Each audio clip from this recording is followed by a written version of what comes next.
Hi guys, welcome to Shivlakshara. இன்னைக்கு நம்ம என்ன பார்க்க போறோம்னா பரண்டையை வச்சு ஒரு துவையல் பார்க்க போறோம். வாங்க எப்படி செய்யுதுன்னு பார்க்கலாம்.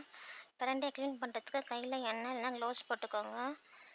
அது பீன்ஸ் மாதிரி தான் உடச்சி இப்படி இது பண்ணிங்கன்னா நார் மாதிரி வரும். அவ்வளோதான் க்ளீன் பண்ணுறது. இது ஒரு புளி தண்ணியில் ஒரு 1/2 மணி நேரம் ஊற வச்சுக்கோங்க. கொஞ்ச நேரம் ஊறட்டும்.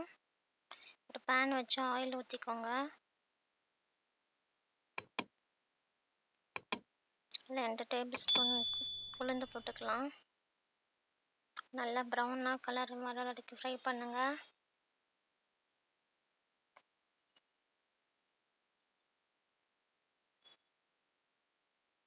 காரத்துக்கு ஏற்ற மாதிரி காஞ்ச மிளகாய் போட்டுக்கோங்க. நான் ஒரு 6லேருந்து 7 போட்டிருக்கேன்.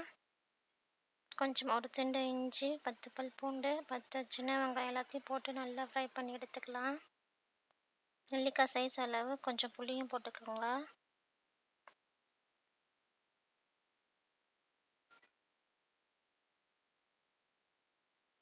இதுக்கு தேவையான சால்ட்டு போட்டுக்கோங்க.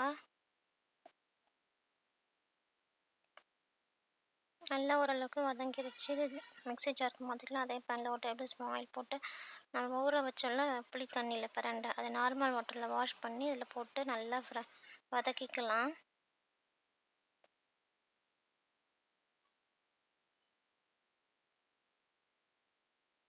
கொஞ்சமாக மஞ்சள்தூள் போட்டு நல்லா ஃப்ரை அந்த பிரண்டை நல்லா கொஞ்சம் வதங்கி கொஞ்சம் சுருண்டு வரும். அந்த அளவுக்கு வதக்கி எடுத்துக்கலாம். இப்போ இது நல்லா ஸ்மூத் பேஸ்ட்டாக அரைச்சி எடுத்துக்கலாம். ஒரு டேபிள் ஸ்பூன் நாட்டு சக்கரை போட்டிருக்கேன். அதையும் போட்டு நல்லா கிரைண்டாக பேஸ்ட் பண்ணி அடிச்சுக்கோங்க.